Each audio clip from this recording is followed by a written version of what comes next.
Hey there, Fire Demon. How are you?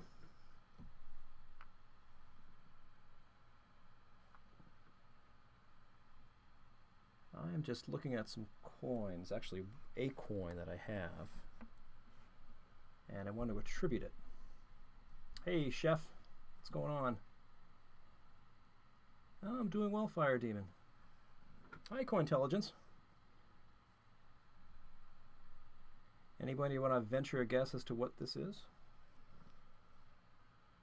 I don't know if I can focus it a little better.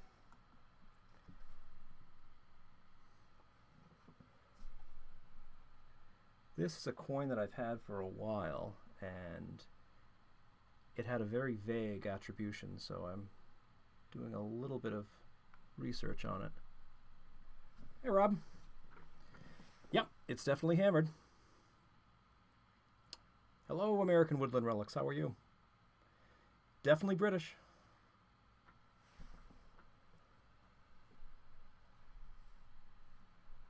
Well, here, this is what came with the coin.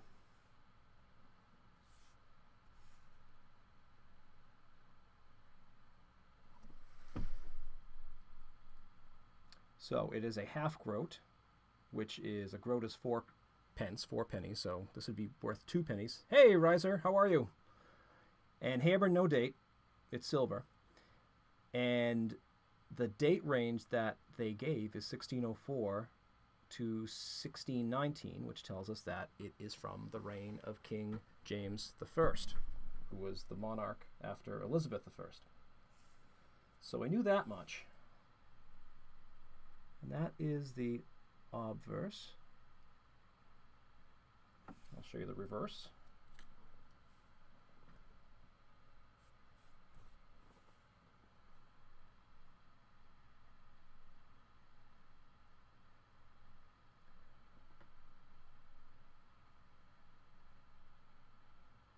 But what I want to see is, here, I'm going to flip over to the microscope.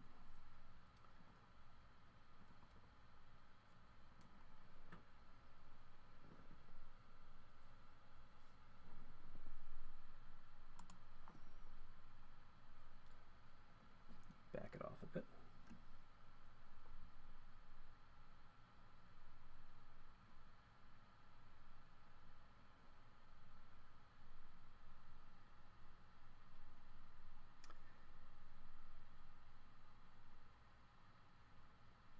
So there are some clues here, but all right, here's the Latin. Start there. That is an I, and this would be a Latin inscription, but it would be James I, and James in Latin would be Jacobus, but in Latin they didn't use J's, they used I's, so it would be Jacobus. So an I, then we have a D. You can't quite make it out, but a G, DG, Dei Gratia, by the grace of God. And we have Rosa, Sine, Spina. And that in the middle is the Tudor rose. James I was the last of the Tudor monarchs. So we know it's from the reign of King James I. And again, I had that date range. Riser, you came in a little late. I had this coin for a little while, and this is what came in the flip. Very vague. So I'm trying to attribute it, and I was looking at the Spink books. Spink is well, they're an auction house in Britain, but they also, there we go. In fact, let me zoom in. They also have texts to help attribute and catalog British coins. And right there, in Elizabethan times and Tudor times, they typically did not date coins. They didn't put year dates. They did on some of the Elizabethan coins and some Tudor coins, but mostly they didn't. They would put a mint mark. Hello, Sandy. How are you? And right there is the mint mark. It's a fleur-de-lis. And the mint mark would help you attribute to when the coin was minted. And from Spink, I know that the fleur-de-lis indicates that this half groat was minted between 1604 and 1605. So I now have a date. And well, the Latin on the back is a little tough to read. We have TUEA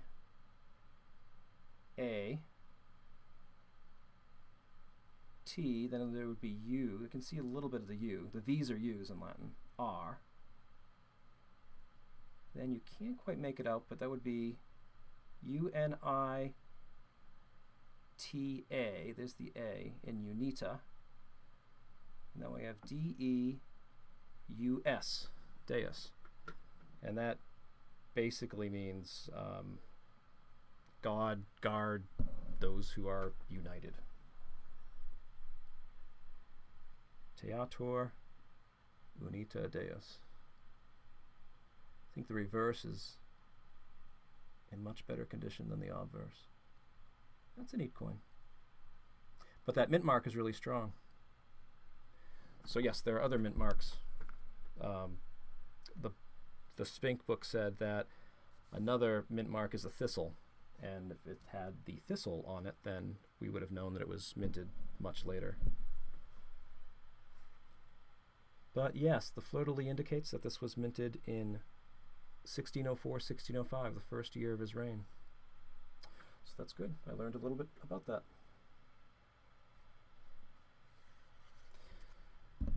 I should check the chat. I apologize.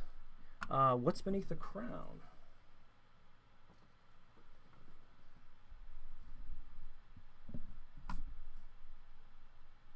That, I believe, is a thistle, which is a symbol of Scotland.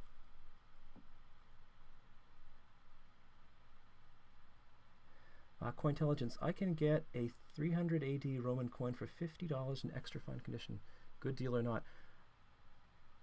I'm by no means an expert in Roman coins, but I think it depends upon which emperor is on the coin. I suppose my bias is $50 for a coin that's, 1,700 years old is pretty good. Cointelligence is the coin slabbed or is it raw?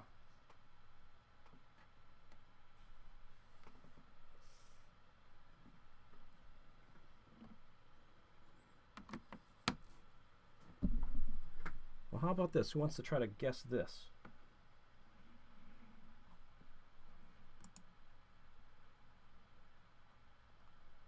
Let me focus.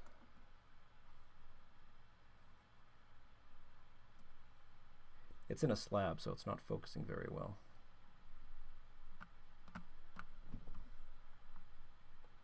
So the coin's raw, Cointelligence. I do a little bit of research. Booker T. Washington, no, close. It is commemorative, though. This is a 1926 American sesquicentennial commemorative. And again, I've had this one for a little while, and well, I'll connect my thought with the other coin that I have because there certainly is a connection. But this coin was made in 1926 to mark the 150th anniversary of the signing of the Declaration of Independence. Yep, it's a sesquicentennial. And it caused a bit of an uproar because on the coin are two presidents, George Washington, and behind him is Calvin Coolidge, who in 1926 was the sitting president. And there were an awful lot of people in Congress who thought that a living president should not be on an American coin. But it ended up being minted nonetheless. And here's the reverse. And I don't know if you can tell. This is the reason why I got it. Well, go back to the obverse. And the obverse is toned. It has a light gray golden tone. Can I move this document camera up? Maybe get a better image of it. Yeah, it's much better.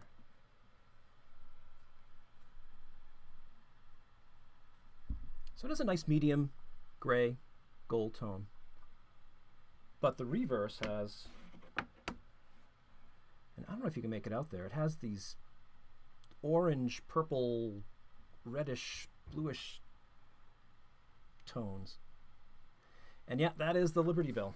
And that design eventually found its way on the Franklin $50.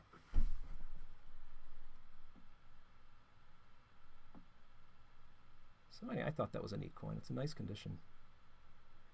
Yeah, this camera doesn't... 1926. It was 150 years after, to commemorate the 150th anniversary of the signing of the Declaration of Independence. So there's that. The committee that proposed the sesquicentennial coins, as I understand it, wanted to have a whole series of coins made, but eventually 2 coins were designed. That was the first one. And this one I got not that long ago. And that is the companion coin to it. And it's a gold $2.50. So it'd be a quarter eagle, if you want to call it that. And on the obverse is Liberty. Maybe I can put it under the microscope and we can see it a little better. Let me give that a try.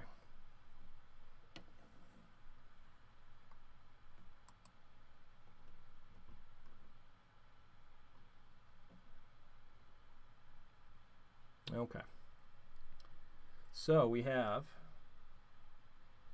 Liberty depicted as holding the torch of freedom, and a scroll which is supposed to represent the Declaration of Independence, United States of America, Liberty, and there's a 1776, 1926. Hey, Al, how are you? And here is the reverse.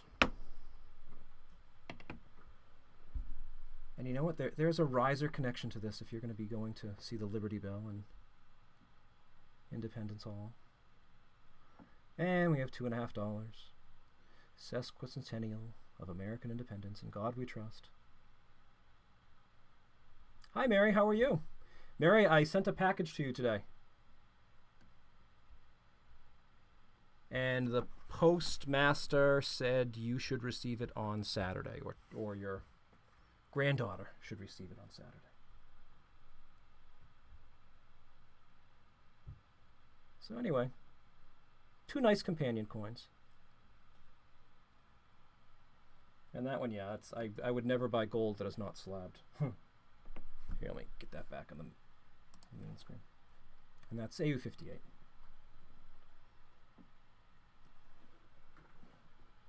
So that's neat.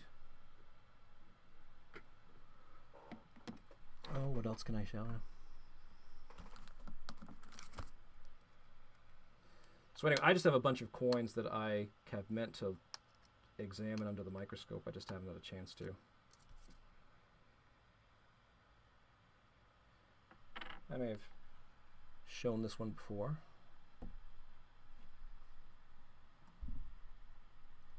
So we have Georgius II Rex, a George II. And that is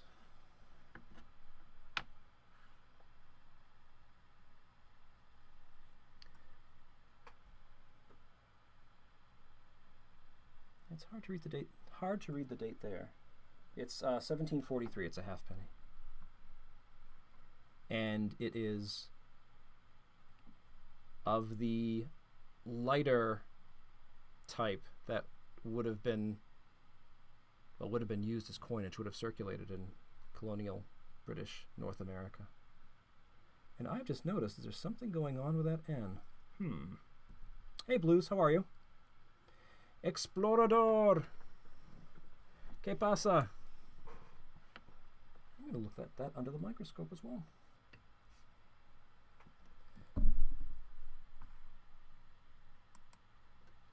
Let's see, that might just be my imagination.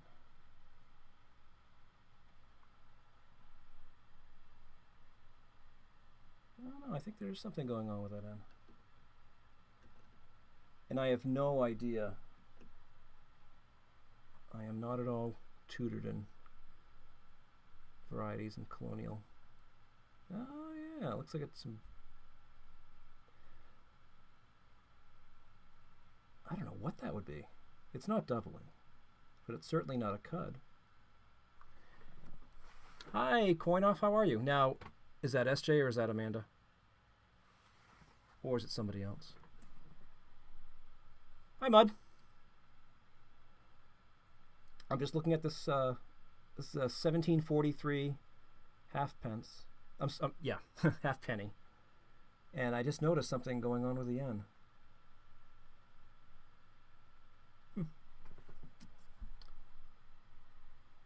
Hi, Amanda. Oh, there's. Yeah, I can see the date a little more clearly there. But yeah, interesting. The type of coin that in colonial America in the 1740s and later would have circulated. It does look repunched. Yeah, that's my thought. Because it doesn't look like there's another reversed letter. It doesn't look like doubling. And it doesn't look like any kind of die cracker cud, so it probably was repunched.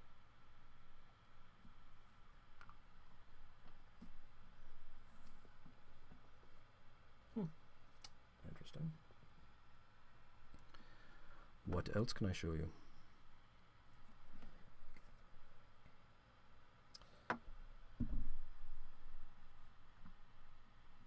This is one, again, I don't remember if I showed this in my last stream or not.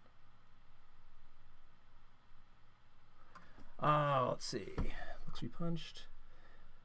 Rhythm coins, do you know what she is holding in her other hand? Oh, Britannia?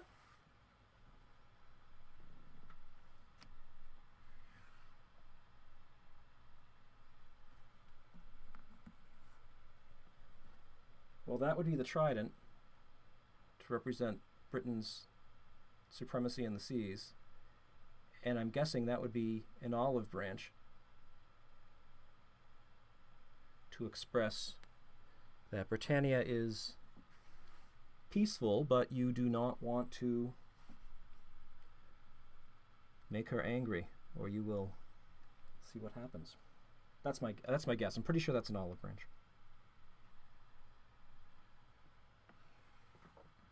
But that's a good question, Riser. I'll have to research that to confirm it. That's my guess. Hi, John. How are you? Welcome. So this is. I never knew that these were made. I like all coins, but I really like big silver coins. And that's obviously Elizabeth II, Dei Gratia Regina. And that's what that is. It's a crown. It's coin silver, so it's 90% silver. Get the there. And it was minted in 1959 to commemorate the 350th anniversary of the founding of Bermuda, Summer Island. So I thought that was neat, and I don't know if you can see the cartwheel. Yeah, it has. You can see the cartwheel. Nice, big, chunky silver. I think I mostly like big pre-1033 foreign silver coins. You mean 1933 or 1033? 1933, yeah. Mud, I agree. I have, with regards to European silver, I definitely have an affinity towards pre-World War II coins. Here is another one. So it's George VI. DG Rex et Ind Imp. By grace of God King and the Emperor of India. So it tells you it's pre-World War II. And that's a Canadian half from 1939. Coin off. That's not being Suki. Just trying to get a new channel out here. We are planning on uploading content within next week. Hopefully some fun collaboration videos. Yeah, Amanda, SJ was under the coin off name on Mantic's stream, gambling. So I hope you didn't have any coins on there, because I don't know how many. I don't know if SJ was a winner or a loser on that. But I told her how much I enjoyed the trifecta with you and SJ and Beth. That was a really, really fun live stream. That was a great idea. So is that one.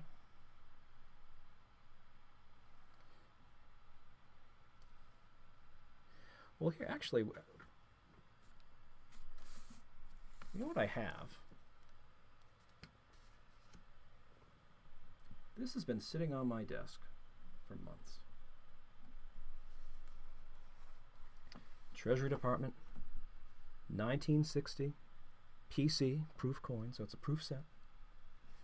And it is sealed. Now, I completely agree. If you see a proof set from 1960 that is sealed, you know, is it really? But I got it sealed. I opened it up. Open the side. It's mostly, at least the idea is that these sets, even though they are sold as sealed, are really not. But I bought it just out of curiosity to see what was in there, see if there are any cameo types of coins, which there aren't, but still, nice 1960 set.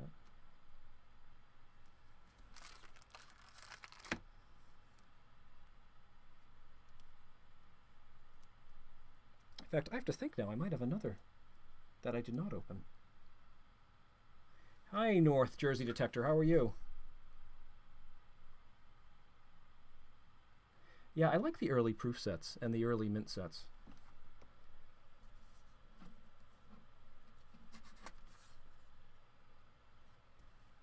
I especially like that guy. Again, I suppose because I just like big silver coins.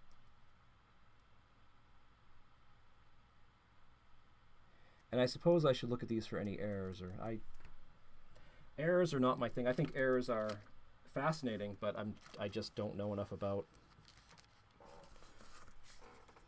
coins with errors on them to really feel comfortable speaking about them. Oh, what else do we have? Well, let me ask you this, because I am about to re-subscribe. Is that the right term? I'm still a member of NGC, but they have a deal where if you get their gold level membership for $150, you get a credit, and you can submit coins. And I have some coins that I would like to submit. I have more than 5, though. Oh, what to show you? What's earliest? Well, how about this one? This one I got from Daniel Sedgwick. If you're familiar, if you're not familiar with Daniel Sedgwick, he's written a book about these types of coins, and he has a world-renowned auction on them. Anybody care to venture a guess as to what that may be? Let's see.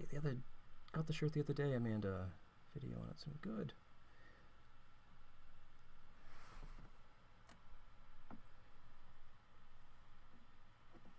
How about that side? Is that?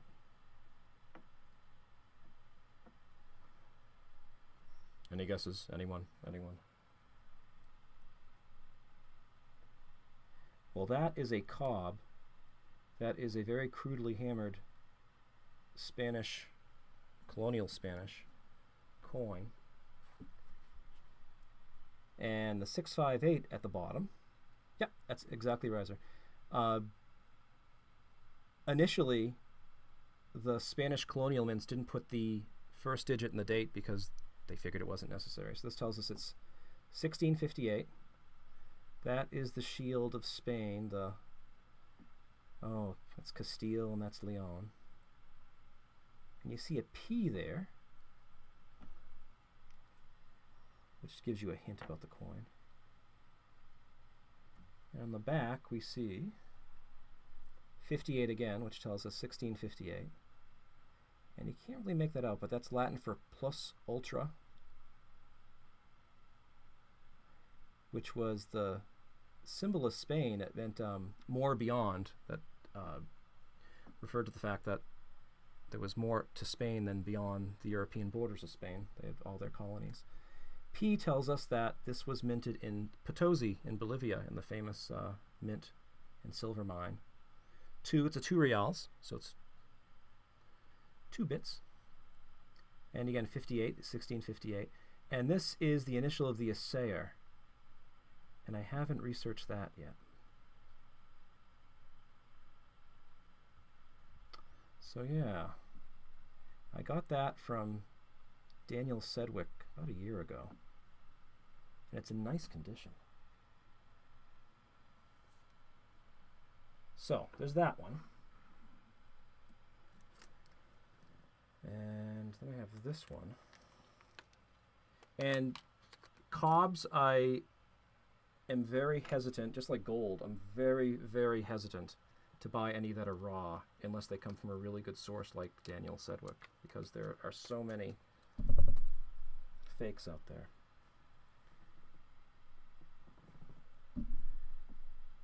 And here too, this is a 1 real. You can barely make it out, there's a Roman numeral there. And then we have MO, which tells us this is made in Mexico City. And you have the shield of Spain, the crown. And you can't really see, but it's Philippus. So it's from Philip, King Philip. Gosh, I think it's Philip II. Actually be like that. Nope, I like that.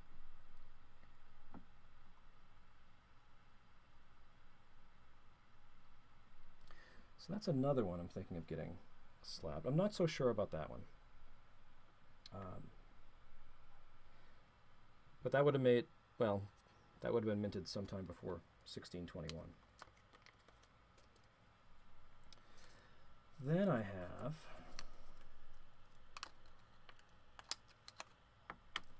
I primarily collect American coins, but I just have a bunch of European coins.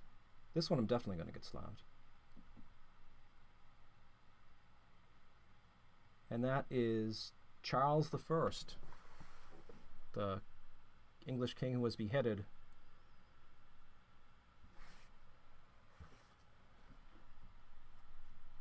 And this came from an auction house in England, so I trust its authenticity.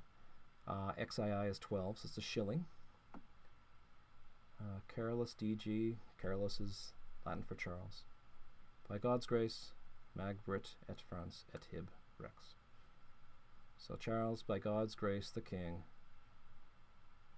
Magbrit of Great Britain, France, and Hibernia of Ireland.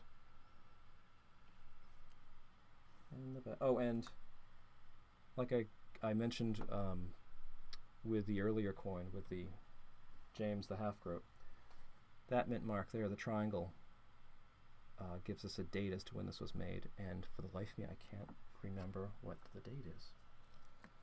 Did I write it down? No, I did not.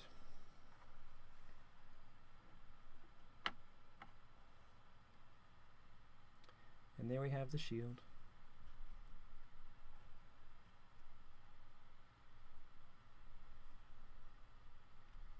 And if you remember your British history, this is a rather pertinent inscription. It says, Christo auspice regno, which means I reign under the auspices of Christ.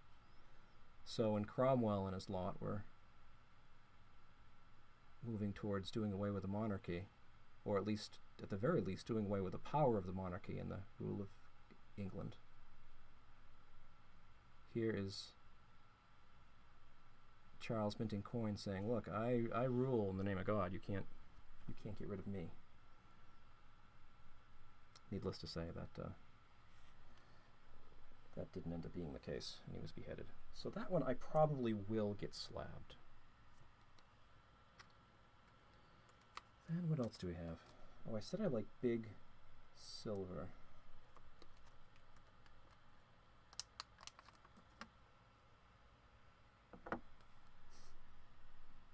This is, I should, do I have one here? Yeah, I do. Okay, there's a peace dollar, just to compare it in size. So it's a little bit bigger than a peace dollar.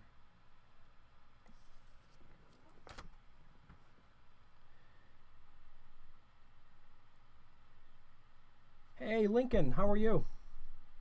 Lincoln, I sent you an email about last night. And our tales of woe, or my tales of woe at the Mantic Casino. This is a French écu. This is the big coin from Spain, minted in Spain or in the Spanish colonial mints in the 16 and 1700s and the 1800s, was the 8 reals, or the pillar dollar.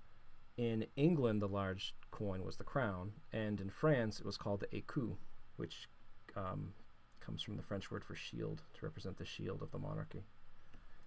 So this is French. We have LUD 14th, Louis the 14th, again DG, by God's grace, he was the Sun King.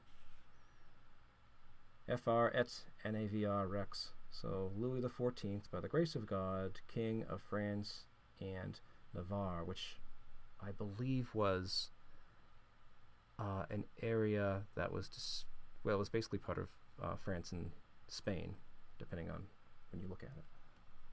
So that is Louis the 14th.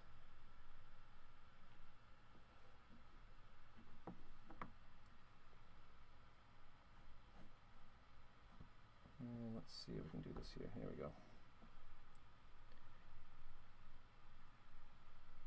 And again, this camera doesn't do it justice, but there is rainbow toning going around the rim here.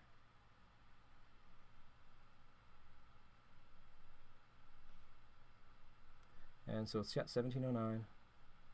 And there were different versions of écu.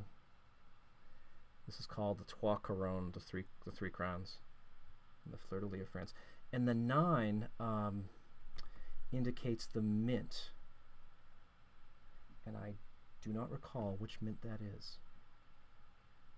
A is Paris. So, I mean, the condition of this is amazing. And this certainly, and it has you can't quite tell, it has a lettered edge. So this would have seen circulation in colonial North America. You know, they certainly, when we were a British possession, they would have preferred British coinage, but they would have taken anything. As long as it was good silver, or good gold, or good copper, they would have accepted it.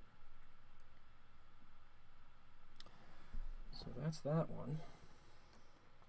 So that was Louis the 14th. And then jumping ahead. I've had these for a while, so it's not like I mortgaged the house and bought all these. That's his son. And this is typical on European coins. So this is Louis the 14th. His bust is facing to the right.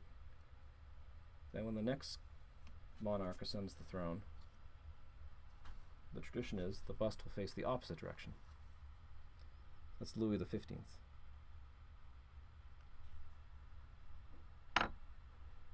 And that's from 1726. And there's an A that indicates it was minted in Paris. So those two I will probably, just because of the condition of the coins, I probably will get slabbed by NGC. So I'll probably get that slabbed. Oh, and I missed one. I will probably get that slabbed. I will absolutely get that slabbed.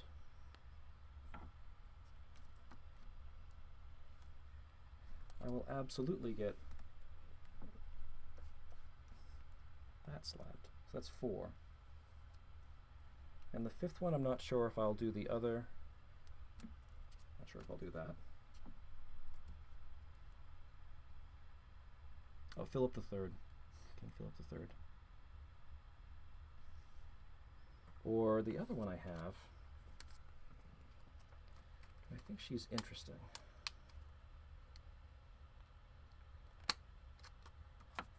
She kind of caused a bit of trouble because she died without having an heir, if I remember my British history.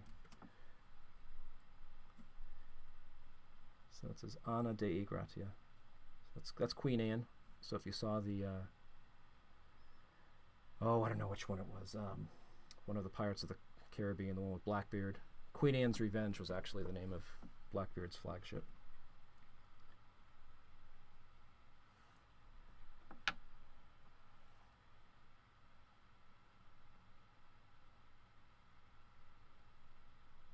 And that's a sixpence, so it's about the size of a quarter, from 1711. So I'm not sure if I'll get that slabbed. And there too, I don't necessarily buy these coins. Well, I buy these coins because I like them, but I particularly like coins, European coins that would have circulated here in New England or in colonial North America, and anything in the state range would have seen circulation here. Now, I don't have a provenance in any of these coins, so I can't say for certain they circulated here in North America, but coins of this type certainly would have. So, I don't know. I might, definitely those 4 coins. This one, that one, and that one. I have some bust half dollars. I might pick one of those to get slabbed. See, but that's the disadvantage. It's nice having it slabbed, but the first sesquicentennial coin, that's just in a, I don't know if it's a Whitman slab or a Lighthouse slab. I can open this easily. It has the, you can't quite tell, there's a little notch there. Dude, that's really out of focus. Anyway, there's a little notch there. I could open this up, and I could actually hold the coin if I wanted to. This one, the only way I'm able to hold this coin is if I crack the slab, which I wouldn't. Because as I said, I wouldn't. Gold, especially, or any valuable coin, I unless I absolutely had trust in the dealer, I would not want to buy it unless it's slabbed. And yes, I know the slabs are now being copied by our friends in China and perhaps elsewhere, but anyway, that is pretty much it.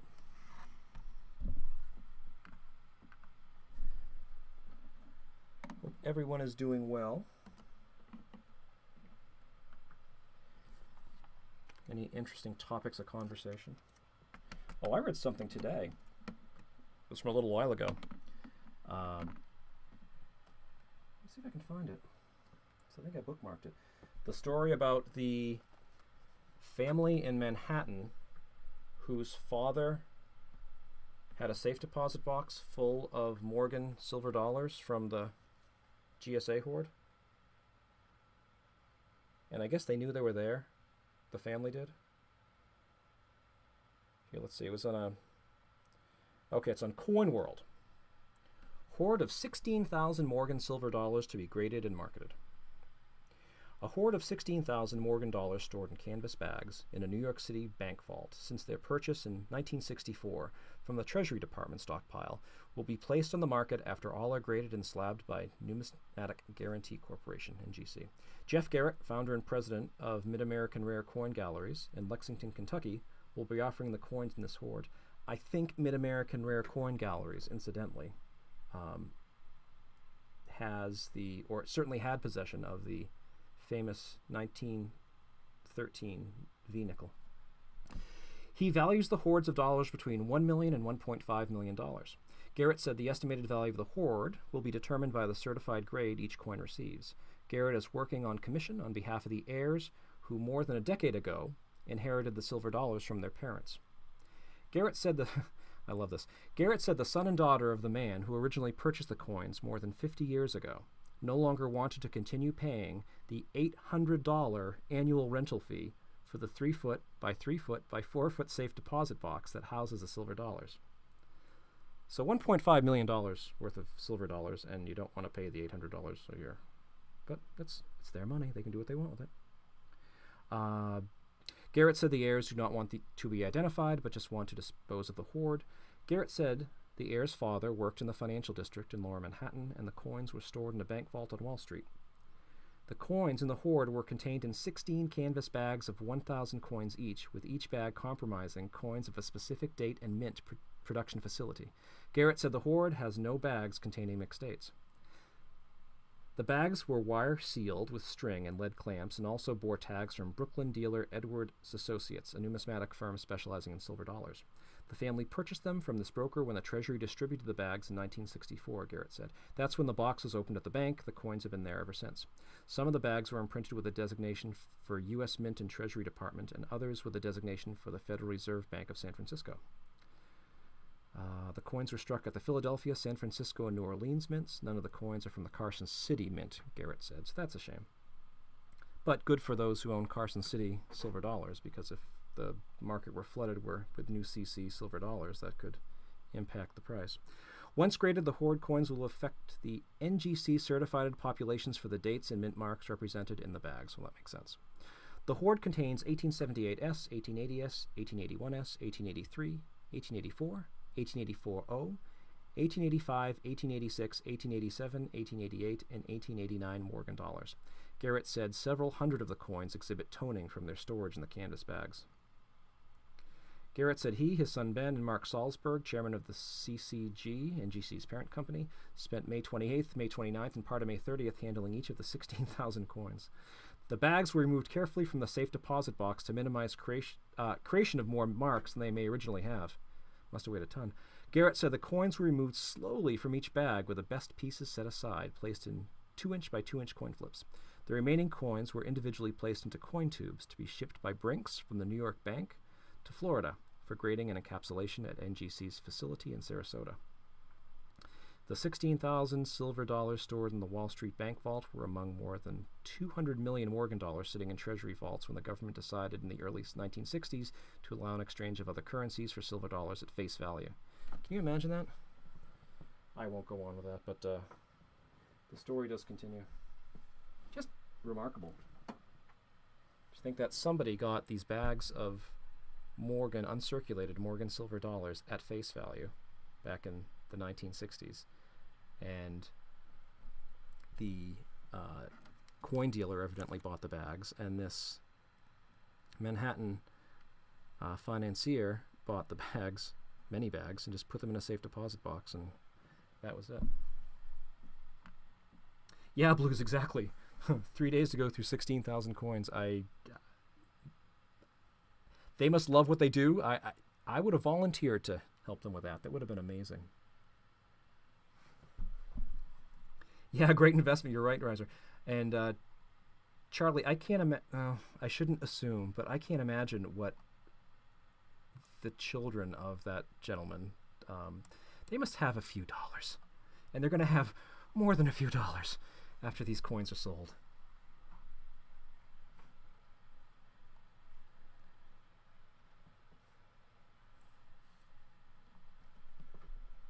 Let's see here. Well, that is really all I have. Unless anybody else wants to... Hi, Mike. Anything else you'd like to talk about? Anything else? Okay, sure. I am, hopefully not to a fault, I'm a fairly organized person. By profession, I have to be organized. And my desk is an absolute mess. I feel like Ken Peavy when he says his desk is a mess. I guess I can show you a few other ones that I have. This one I did get recently, and I am not sure if it'll come out onto the camera.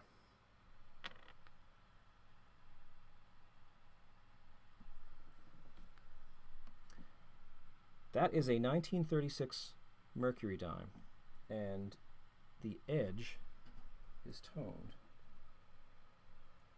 And it has amazing rainbow toning. And again, this camera's not going to... I wonder if the microscope will do any better. Let me give that a try. Let's see. Focus, focus, focus. Well, you can see it a little better, but it absolutely has rainbow toning going from the B in Liberty, arcing down to the Y in Liberty. Hi, Beth. How are you? Thanks for stopping by. So yeah, it has blues, reds, oranges.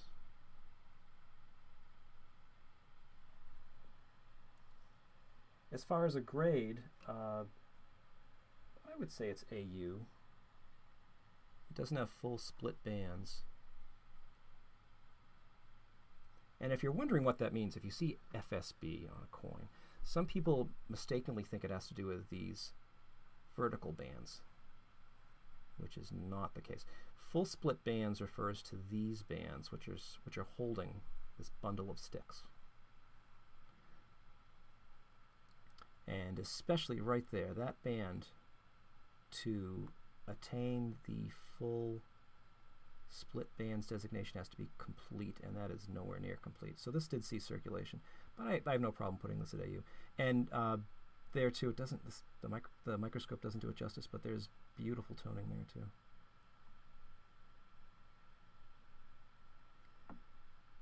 I do like mercury dimes. I like the symbolism of mercury dimes. I like the fact that when we had symbolism back in American coins. So, well, who knows what that symbolizes? That was one of my trivia questions in Mantic coins, or one of Mantic coin streams. Any guesses? The axe may give you a clue. And the olive branch may give you a clue. And the fact that these were first minted in 1916, right as World War I was raging, but America was not involved yet. The reverse of the coin represents preparedness for war. You know, the peace branch symbolizes that we want peace, but if we have to, we're ready for war, with reference to the war raging in Europe at the time. And Woodrow Wilson kept us out for as long as he really could. And I'm sure you've heard this is not actually mercury. It was never caught by the United States Mint anywhere, by the designers. So it was never called a mercury dime. It's winged liberty. And the winged cap is supposed to represent the American idea of freedom of thought, that we can't have a democracy unless there's freedom of thought. And that's what that represents. So freedom of thought on one side, preparedness for war on the other. So it does have some nice symbolism there. Yeah, it's the 1933.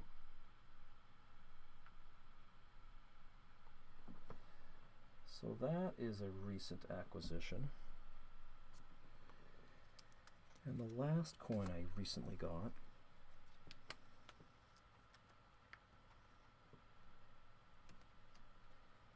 is tiny, tiny, tiny.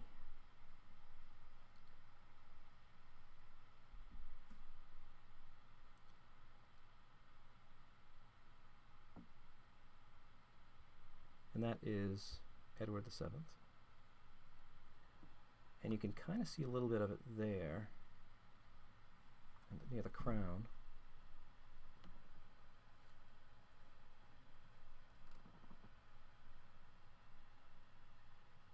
And yeah, you can't really see much of it here. Maybe a little bit here.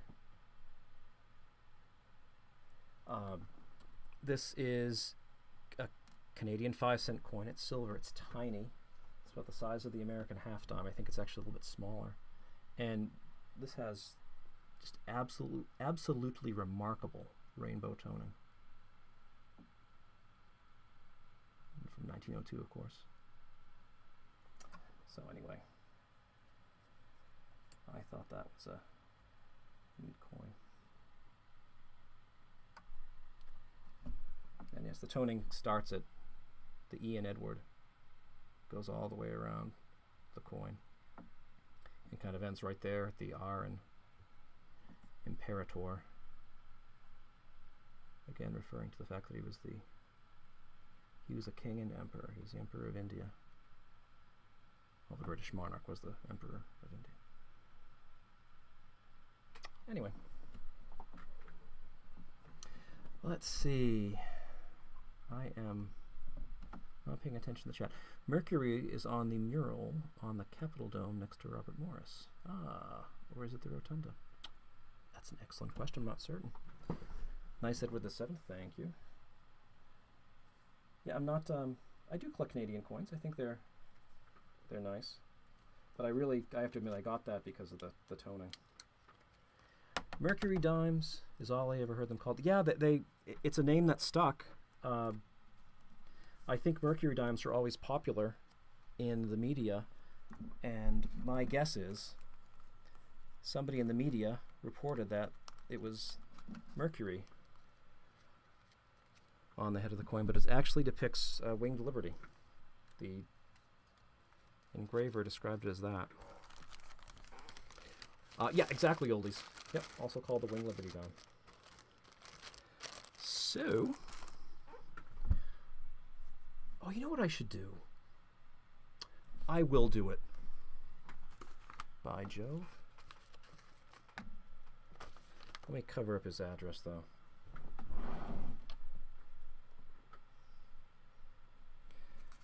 Sorry, I'm just grabbing a post-it note.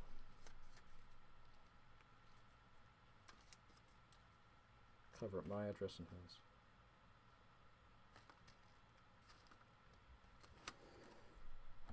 I recently bought some things from Lemonhead Penny at one of his auctions, so let's go to the main screen.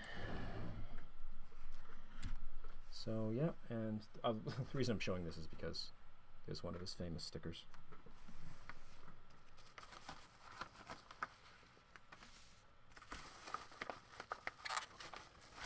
And if you have not been to one of Lemonhead Penny's auctions, you absolutely should.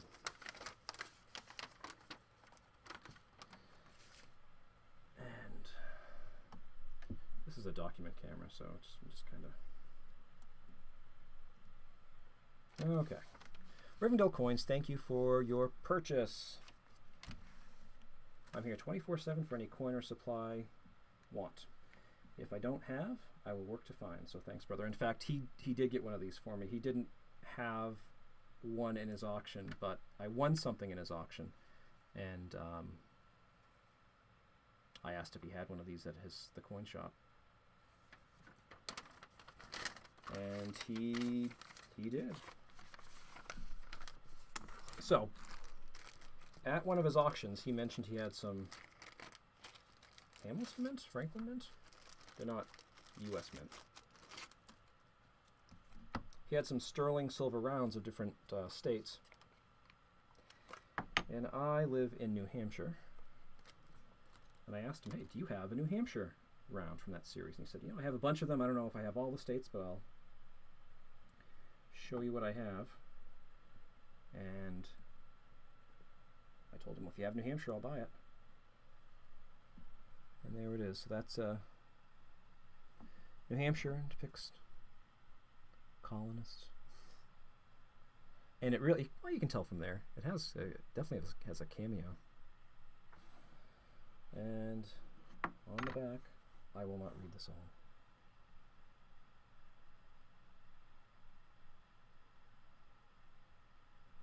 It has a little bit of a history of New Hampshire.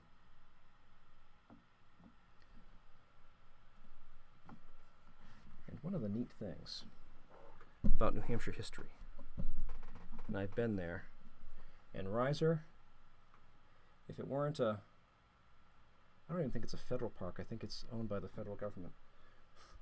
Right here, 1774, Patriots capture British outpost at Fort William and Mary. It's in a place called Newcastle, New Hampshire, which is at the mouth of the Piscataqua River, which is the outlet to the sea from Portsmouth, which was and still is a location where there are a lot of ships built, and during colonial America, a lot of ships were built. And yeah, in 1774, a bunch of folks from New Hampshire and Maine, which was part of Massachusetts back then, didn't quite like how things were going and thought that trouble was brewing, and so they decided to raid the fort in 1774. They captured the cannons and the gunpowder. They hid it. The British sent frigates from Boston to Portsmouth as a threat, and the colonial governor of New Hampshire demanded that the munitions be returned, and they were just scattered throughout the colonial towns in New Hampshire, and they never found it. No one was talking.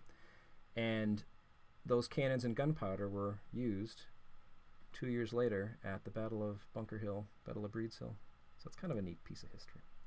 So in a way, one of the first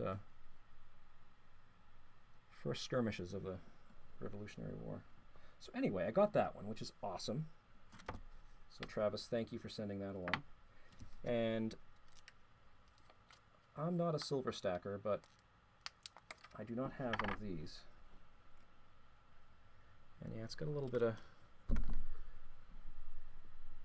an issue with it, but that's okay. I didn't buy it for any sort of numismatic value. I bought it because what it is. This is a Britannia.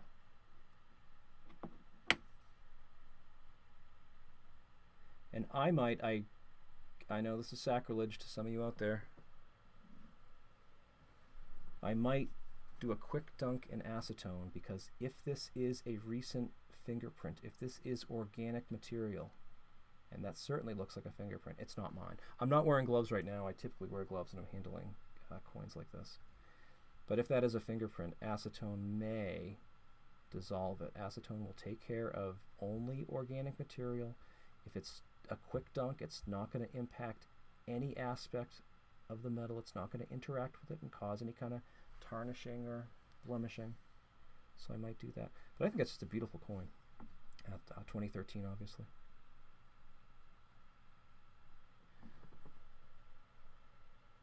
So yeah, that was kind of a special order. I asked Travis if he had any of the Britannias, and he said, I might have one. Let me see what I can do for you.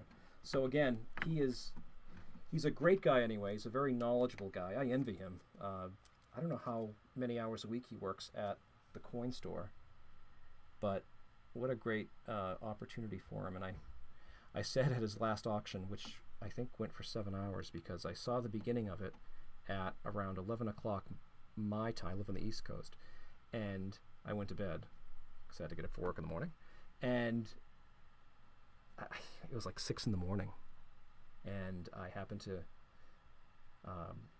log in, and he wasn't selling, but he was still on, just talking about different things. So my gosh, he knows a lot. Anyway, at that time I told him that I predict that one way or another, either alone or with a partner, he's going to end up with that coin store, because he's knowledgeable, he's personable, he's just a heck of a guy. I'd love to meet him sometime. I'd love to meet all of you sometime. You're a great group. In fact, I think I said to Charlie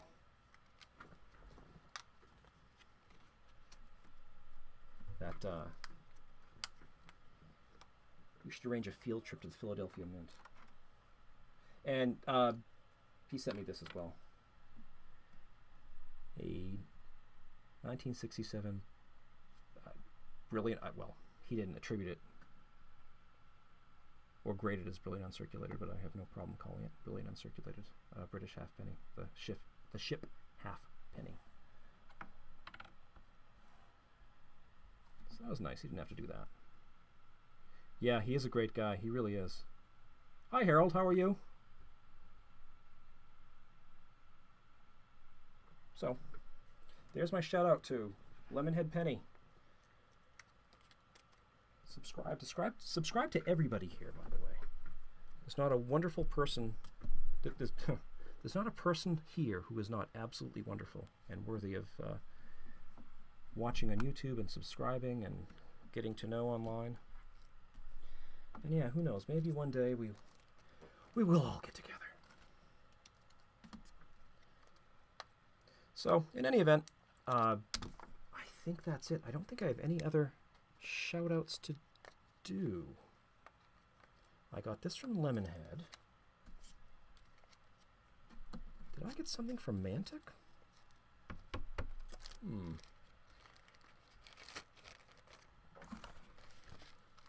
Again, I really do typically have a very organized desk, but I have stuff all over the place, which is why I wanted to look at these, which is why I thought, well, I'll go on the live stream then.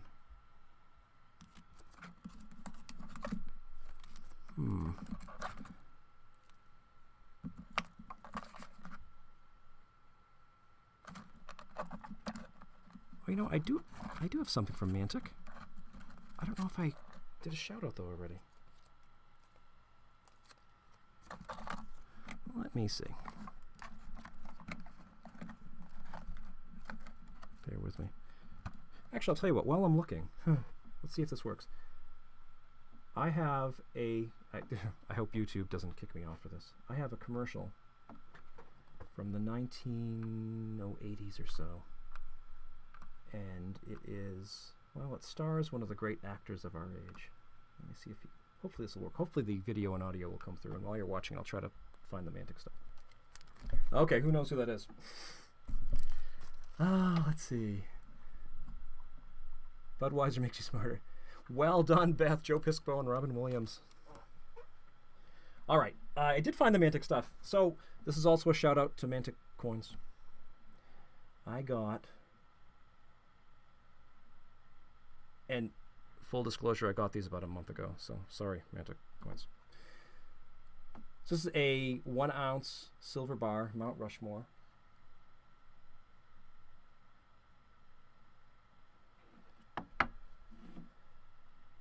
And it's from the Hamilton Mint. Shrine of Democracy.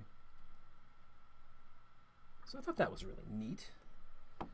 This was part of their... Oh, I don't recall if I donated 25 or 50. I think I donated a certain amount, and that was one of my polls. And I got this.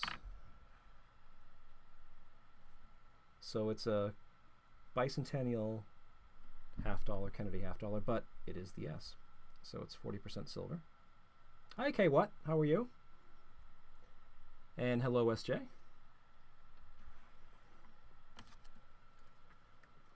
And what else did I get?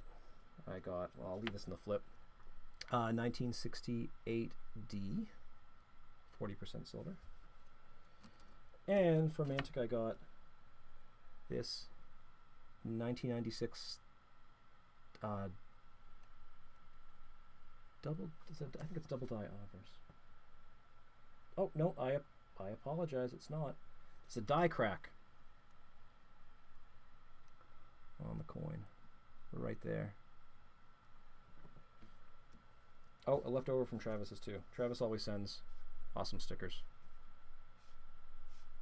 I have to make some stickers for Rivendell coins, but if you have any stickers you want to send my way, I'll happily put them on my board, which I have yet to make. So those came from Mantic, and those came about a month ago. So Shay and Adriana, I apologize for not doing the shout out earlier. But thank you, thank you, thank you. Those are terrific. Absolutely terrific. Okay, now,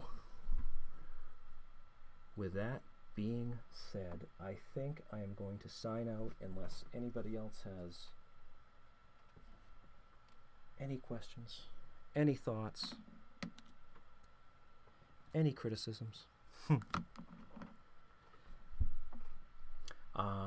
Remember on, Charlie, I hope I have this right. Remember on Saturday, the 23rd, to tune into Riser's Treasure Hunting Emporium. They are doing a live stream from historic Philadelphia. Did I get that right, Charlie? Is it Saturday the 23rd? Awesome. So remember, tune in, subscribe. You will be educated and you will be entertained. And you really can't ask for more than that, can you?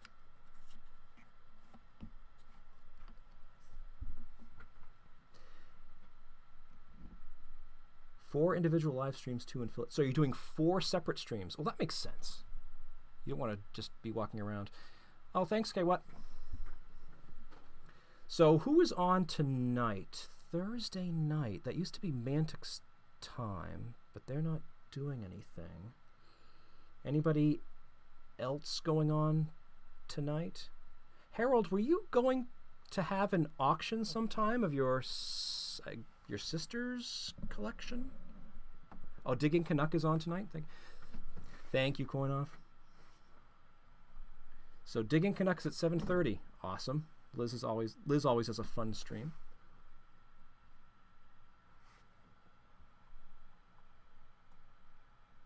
Yeah, I'm honestly not sure. I suppose, like us all, we have our our own streams that we like to watch, and yet Thursday night was usually my time for Mantic Coins, but they're, at least for the time being, not streaming during that time. Actually, how many do we have on the stream? I could do a giveaway.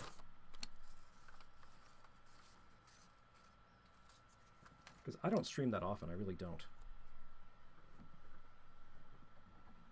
I don't, well, first, I listen to one of my other streams, or part of my other streams, and I'm a New Englander. I was born in New Hampshire. I'm raised in New Hampshire, went to school pretty much in New Hampshire, and live in New Hampshire. I couldn't believe how much of a New Englander I sounded like. Oh my good Lord. So I don't mind streaming. I'm getting more comfortable with it, but I'm not a big live streamer, I guess is what I'm saying. So I don't stream that often. So I would happily do. Beth, we have 11. All right, let's do this then. Let me get these on here.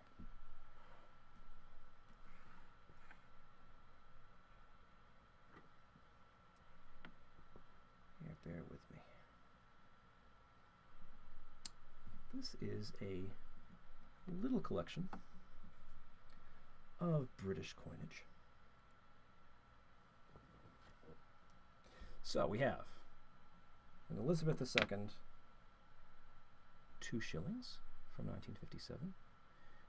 We have a George V large cent. I'm not going to flip that over. We have a George VI 3pence from 1945.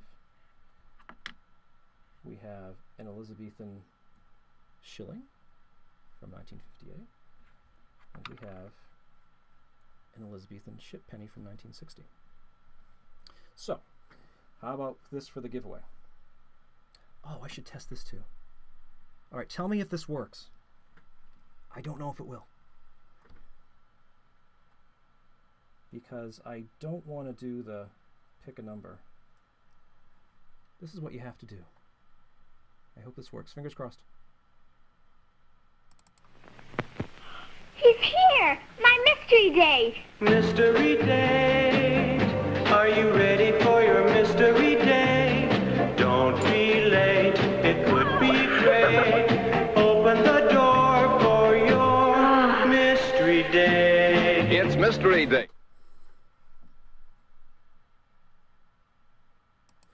All right, so that's what you have to do to win these coins. Yeah. And I will not be blamed if you are humming that song for the next 2 hours. Okay, so what you have to do is guess the date of this coin. I will tell you that King George V was the king of the UK and the British Dominions from 1910 to 1936. Okay? So a date between 1910 and 1936. And don't guess yet. You're going to hate me for this. He's here! My mystery date! Mystery date. Are you ready for your mystery date? Don't be late. It could be great. Open the door for your mystery date. It's Mystery Day. Okay, start your guessing. In fact, here's the thing. I just have OBS on. I don't have my stream up. but I can soon correct that. So I apologize. Maybe the date's already been guessed, but I will go back and look.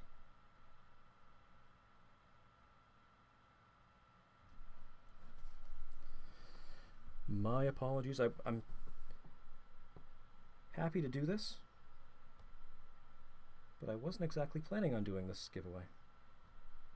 So let me hop on my live stream here. Kill the volume. Let's see. Oh, you can stop. I see the date. Let's see. Who got it first? Oh, there it is again. Okay. This George V penny. The date of mintage was 1920, and Paula Bloom. Paula, congratulations. You have won this set of 5 British coins. Now here's the thing, Paula. Are you 18 years of age or older? Because otherwise I need your parents' permission before I can send these to you. So young lady, are you over the age of 18? A simple yes or no. Are they silver? No. They are. They're copper nickel.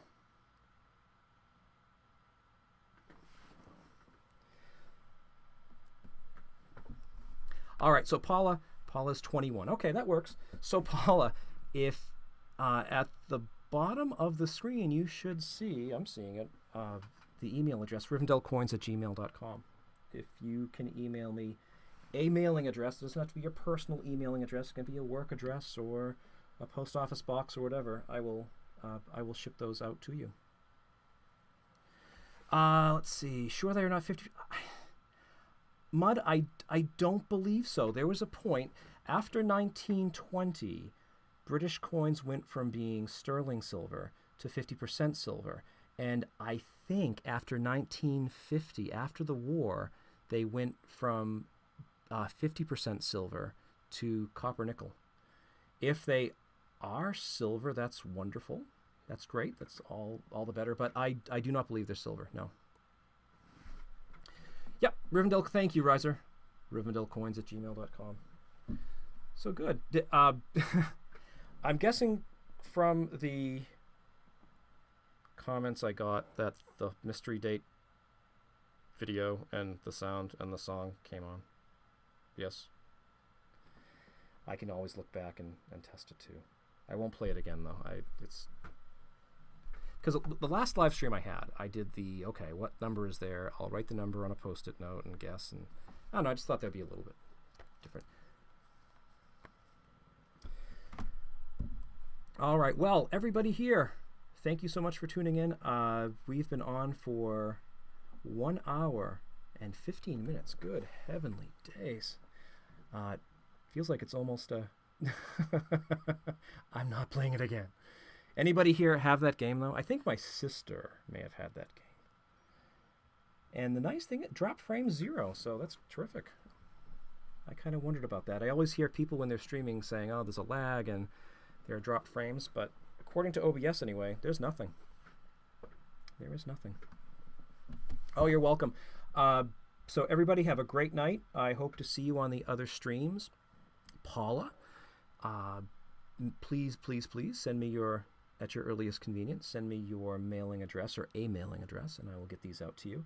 And remember, Riser's Treasure Hunting Emporium this Saturday, the fun in Philadelphia. And Charlie, will your lovely bride be there too, or no, you're not doing this solo. You couldn't do that solo. Well, you probably could do it solo, but I'm going to guess that you'll have at least somebody there with you to help out. But do tune into that and subscribe to everybody else who's here. Beth, you have some excellent streams. SJ has wonderful streams. And anybody else I'm missing, oldies and goodies, you have some wonderful streams. So everybody, subscribe to everyone and have a wonderful day. It was wonderful spending some time with you. I hope you had fun. And I will see you all later. Take care. Bye.